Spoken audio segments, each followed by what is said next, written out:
இந்த காரணத்துக்காகத்தான் இந்த இந்து முன்னணி ஸ்தாபிக்கப்பட்டது. இந்த காரியம் முடிந்த உடனே இந்த அமைப்பை கலைச்சிருவோம் அப்படின்னு சொல்ற தைரியம் உங்களுக்கு இருக்கா? ரொம்ப தெளிவாக இருக்குது. எனக்கு தைரியத்துக்கு என்ன சார் பஞ்சம்? நான் அரசியல்வாதியாக இல்லை, அரசியலுக்கு எனக்கு பயப்படுறதுக்கு ஒன்றும் கிடையாது. நான் அதை கலைக்கணுங்கிற அவசியம் இல்லை. கலைக்கணும், எது கலையணுமோ கலைஞ்சு செய்ய வேண்டிய காரியம் முடிஞ்சிருச்சு, நிறைவேறிடுச்சு அப்படிங்கிற அந்த தருணத்தில் செய்ய செஞ்சுட்டோம், அந்த மோட்டிவேஷன் முடிஞ்சது. அது முடிஞ்சதுன்னு எப்போ நினைக்கிறாங்களோ விட்டுருவாங்க. அந்த மோட்டிவேஷன் முடிஞ்சு போன ஆளும் போயிடுவான், அந்த அமைப்பும் போயிடும். எங்களுக்கு இந்த நாடு கடந்த 1000 வருஷத்தில் எந்தெந்த நிலப்பரப்புகளை இழந்திருக்கோ அதையெல்லாம் திரும்ப பெறணும். எப்போ இருந்து சொல்றீங்க? 1000 வருஷத்தில். அதாவது அந்த முகலாயர்கள் படையெடுக்கிறதுக்கு முன்னாடி இருந்து? அதுக்கு முன்னாலே இருந்தேன். அதுக்கு முகலாயர்களுக்கு சம்மந்தமே இல்லை. முகலாயர்கள் ஒரு சின்ன ஒரு 2-3 எழுத்து தான். அதில் எத்தனையோ நூற்றாண்டில் பல காரணங்களில் பல நிலப்பரப்பு இழந்திருக்கும். அதெல்லாம் இப்போ பட்டியல் போட்டேன்னா நான் ஒரு அரசியல் கூட்டம் நடத்தின மாதிரி ஆகிடும். அதனால இது சொல்லலை. நான் இழந்த நிலப்பரப்பை மீட்கணும். ஒரு காலத்தில் அந்த நாட்டில் 100க்கு 100 இந்துக்கள் தான் இருந்தாங்க. அவங்க வன்முறையினால் மதம் பின்பற்றப்பட்டாங்க.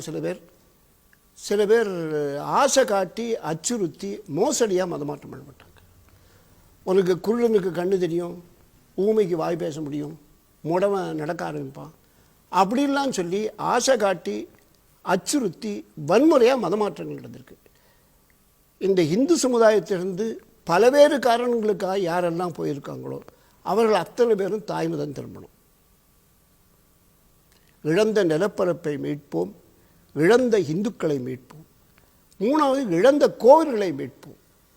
கடந்த 1000 வருஷங்களில் ஏராளமான கோவில்கள் மசூதிகளாகவும் சர்ச்சாகவும் மாற்றப்பட்டிருக்கு. அது மிகப்பெரிய ஒரு பெரிய தர்க்கத்தை உண்டு பண்ணக்கூடிய ஒரு விஷயமாவே இருந்துருக்கு. தர்க்கம் கிடையாது. தர்க்கம் பண்ணுறோம் பண்ணிட்டு இருப்பான். எங்களுக்கு தர்க்கமே கிடையாது. இல்லை, நான் ஒரு மசூதியை இடித்து கோயில் கட்டினேன்னா தப்பு. என் கோயிலை நான் மறுபடியும் கட்டினேன்னு தப்பு. இல்லை, இழந்த கோவில்களை மீட்போம், இருப்பதை பராமரிப்போம். இருப்பதை பராமரிப்போம்.